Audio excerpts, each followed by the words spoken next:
People do not always lose their life because they fail.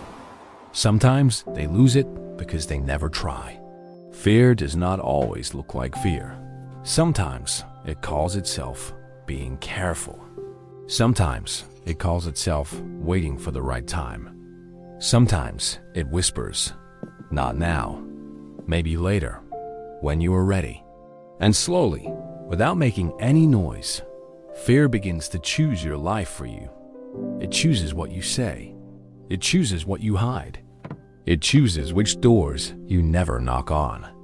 It chooses which dreams stay folded inside your heart. And one day, you may wake up safe, comfortable, and completely empty. There was once a young man named Nadir. Nadir was 29 years old. He lived in a quiet town surrounded by brown hills, olive trees, and narrow roads that turned golden in the evening sun. People in the town liked him. They said, "Nadir is careful." They said, "Nadir is responsible." They said, "Nadir never makes foolish choices." And they were right. Nadir did not take risks. He did not speak too loudly. He did not ask for too much. He did not step into places where failure might be waiting. From the outside, his life looked peaceful. But inside, Nadir felt smaller every year.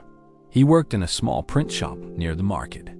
Every morning, he opened the metal door, swept the floor, arranged paper, filled ink bottles, and printed wedding cards, shop signs, school papers, and funeral notices. His hands were skilled. His letters were beautiful. When he wrote a name, it looked alive. When he drew a small design, people stopped to look at it twice. His boss often said, "Nadir, you have a gift. You should do something bigger with it." Nadir would smile politely. Then he would answer the same way every time. "Maybe later, when I am ready." But he had been saying that for years. At night, Nadir kept a brown notebook under his bed. Inside it were drawings, plans, and pages filled with ideas. A small art shop, a children's book, a poster design business, a trip to the capital city to learn from real artists, a dream to teach poor children how to draw, write, and create something beautiful with their hands. But every time he opened the notebook, fear sat beside him, like an old friend. What if people laugh? What if you fail? What if you lose your job? What if you are not as talented as you think? So Nadir closed the notebook, put it back under the bed, and whispered, "Maybe later, when I am ready." The sad thing was, Nadir was not waiting for readiness. He was waiting for fear to disappear. But fear does not disappear before you move. Fear often moves with you.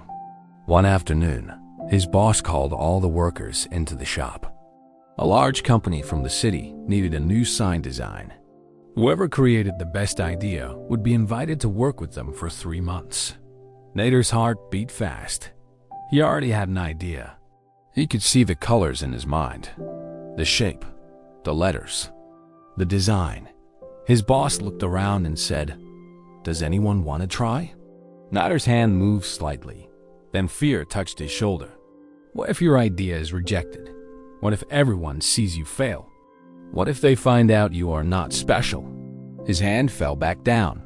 Another worker, Karim, raised his hand. "I will try," Karim said. Karim was not more talented than Nadir. He was only less afraid.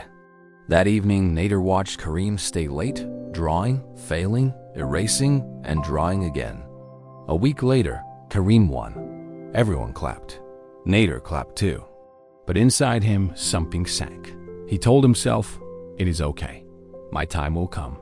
But deep inside, he knew the truth. His time had come. He had been too afraid to open the door. That night, he opened his notebook again. On the first page, he had written, "One day, I will build a life that feels like mine." He looked at the sentence for a long time. Then he closed the notebook. "Maybe later," he whispered, "when I am ready." Months passed. The town continued moving. People got married. Children grew taller. Shops changed names. Friends left for other cities. Karim moved to the capital, and began sending photos of bright streets, new designs, and crowded classrooms. Nadir looked at those photos on his phone late at night. He felt happy for Kareem, but he also felt something painful. It was not jealousy, it was grief. The grief of watching someone else live a life you were too afraid to choose. One day, Nadir's cousin sent him a message. There is an art program in the capital. They are accepting applicants. You should apply. Nadir opened the link. His heart began to beat quickly. The program was perfect. Design, storytelling, illustration, printing, teaching. Everything he loved. The application asked for 5 drawings and a short letter about why he wanted to join. Nadir had the drawings. He had the letter in his heart, but fear came again. What if they reject you? What if you travel there and feel alone? What if people are better than you? What if you leave your safe life and find nothing? For 3 nights, Nadir filled the application. For 3 nights, he deleted it before sending. On the final night, the deadline passed. The opportunity disappeared. Nadir sat in front of the dark screen. No one shouted at him. No one punished him. No one even knew. But something inside him became quieter. Every maybe later became a missed door. Every avoided risk became another wall in his quiet prison. And the most dangerous prison is the one that still looks like safety from the outside. Years do not always change your life loudly. Sometimes they only repeat your fear until your dreams become old. One evening, rain fell gently over the town. Nadir was closing the print shop when an old man entered, holding a torn paper bag. He was thin, clean, and quiet, with silver hair and eyes that looked both kind and tired. "My name is Farid," the old man said. "Can you repair these papers?" He placed the bag on the counter. Inside were old letters, maps, drawings, and pages covered with faded handwriting. Nadir touched them carefully. "These are very old." Farid nodded. "So am I." Nadir smiled. "What are they?" Farid looked at the papers for a long moment. "Things I was going to do." There was something in the old man's voice that made Nadir look up. Farid asked, "Can you come to my house tomorrow? I have more papers there. Some are too damaged to carry." Nadir almost refused. He did not like visiting strangers, but something about the old man felt familiar. So the next afternoon, after work, Nadir went. Farid lived at the end of a narrow road in a small white house with a clean garden and a blue door. Everything was neat. Too neat. The floor was clean. The windows were clean. The shelves were clean. But the house felt strangely empty, like a room where a life had been waiting for someone who never arrived.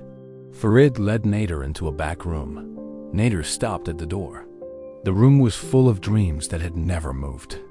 There were unopened letters tied with string, old maps pinned to the wall, a dusty guitar in the corner, woodworking tools still wrapped in cloth, blank canvases leaning against the wall, notebooks stacked in careful piles, a suitcase sitting under the window, old but unused. Nadir walked slowly inside. "What is all this?" he asked. Farid smiled sadly. "My life before fear made it small." Nadir did not speak. Farid picked up one map from the table. "When I was young, I wanted to travel. Not everywhere. Just enough to know that the world was larger than my fear." He touched the guitar. "I wanted to learn music." He touched the unopened letters. "I was accepted into a school once. Twice, actually." Nadir looked at him. "You did not go?" Farid shook his head. "I told myself I was being wise." He opened one old notebook. Inside were drawings of furniture, houses, boats, and street signs. "I wanted to build things. Teach children. Start a small workshop." His voice became lower. But every time a door opened, fear stood in front of it. Nadir felt his chest tighten. What did fear say? Farid looked at him. The same thing it says to everyone. He closed the notebook gently. "Not now. Later. When you are ready." Nadir looked down. The room suddenly felt too close. Farid sat in an old wooden chair. For many years, people called me careful, responsible, sensible. I liked those words. They made my fear sound respectable. He smiled, but his eyes were wet. But fear did not ruin my life in one day. It took one brave choice from me every year, until I had nothing left but excuses. The words entered Nadir like a knife. Farid continued, "When you are young, fear feels like protection. It says, stay here. You will be safe. But it does not tell you the full price." "What price?" Nadir asked softly. Farid looked around the room. The maps, the tools, the letters, the suitcase, the dreams that had grown old without ever becoming memories. Farid said, "A safe life chosen by fear can become a quiet prison." Nadir could not move. For the first time, he was not looking at an old man. He was looking at his future, clean, safe, comfortable, and full of things he never dared to live. That night, Nadir went home and pulled the brown notebook from under his bed. He opened the first page again. "One day, I will build a life that feels like mine." For the first time, the sentence did not inspire him. It hurt him, because he realized something painful. One day can become a beautiful name for never. He turned the pages, drawings, ideas, places he wanted to go, people he wanted to help, things he wanted to build. And on almost every page, he saw the same invisible handwriting. "Maybe later, when I'm ready." Nadir placed the notebook on the table and covered his face. He was not lazy. He was not empty. He was afraid. And he had been calling fear wisdom for too long. The next morning, the print shop felt different. The same paper, the same ink, the same table, the same window, but Nadir was not the same. His boss came in holding a poster. "There is a local exhibition next month," he said. "They need someone to design the main banner. It is small, but good exposure." Nadir's heart beat fast. Fear rose immediately. What if it is not good enough? What if people judge it? What if you embarrass yourself? His mouth almost said, "Maybe later." But then he saw Farid's room in his mind. The unopened letters, the unused tools, the silent suitcase, and something inside him refused to become that room. Nadir took a breath. "I will try," he said. His boss looked surprised. "You?" Nadir nodded. "Yes, me." It was only 2 words. But to Nadir, they felt like opening a locked door. That evening, he did not hide his notebook. He placed it on the table. He drew badly at first, then better, then badly again. His hand shook. His mind criticized every line. But he stayed. Fear sat beside him, but this time, it did not hold the pen. For the first time in years, Nadir was afraid and moving. That is when he understood. Courage is not the absence of fear. Sometimes, courage is doing one small, honest thing while fear is still talking. Days passed. Nadir worked after hours. He made designs. He failed. He fixed them. He asked for feedback. He felt embarrassed. He kept going. When the exhibition day came, his banner hung above the town square. It was not perfect, but it was alive. People stopped to look. Children pointed at the colors. A woman asked, "Who made this?" Nadir stood nearby, heart beating fast. His boss smiled and said, "Nadir did." For a moment, Nadir wanted to disappear. Then he looked at the banner. He had not become famous. He had not changed the whole world. But something bigger had happened. Fear had chosen for him many times. Today, it had not. Later that evening, Nadir visited Farid.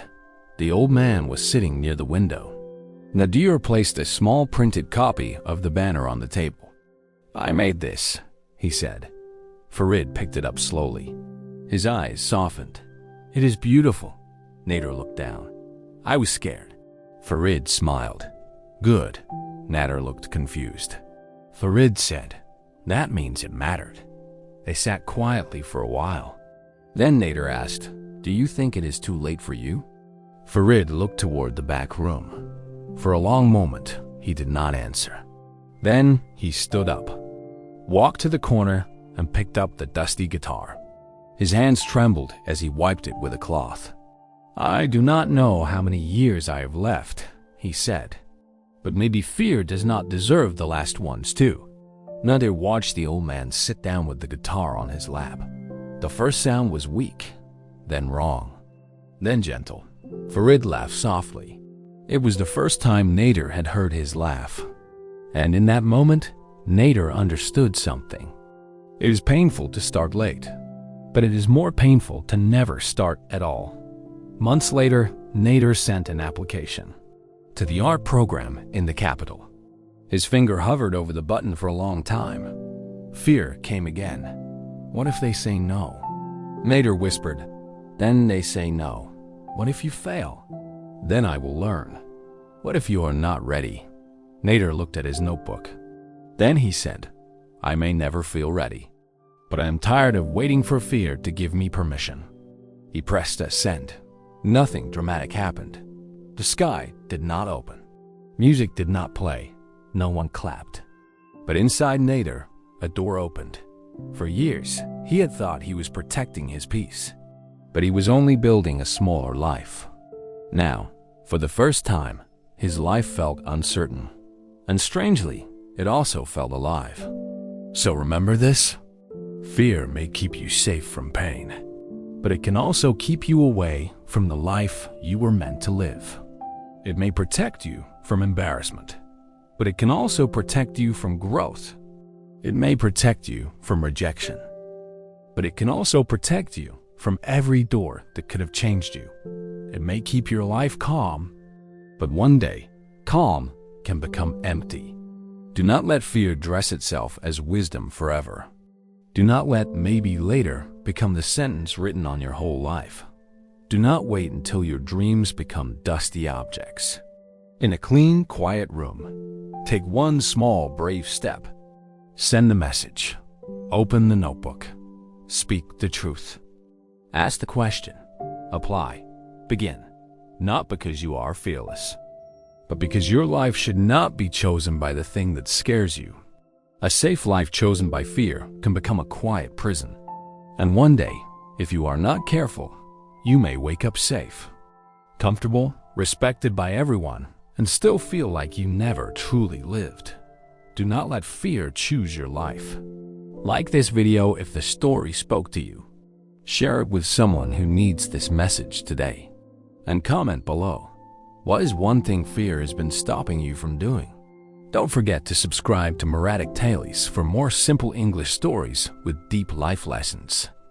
Until next time, stay calm, stay grateful, and keep moving forward in life.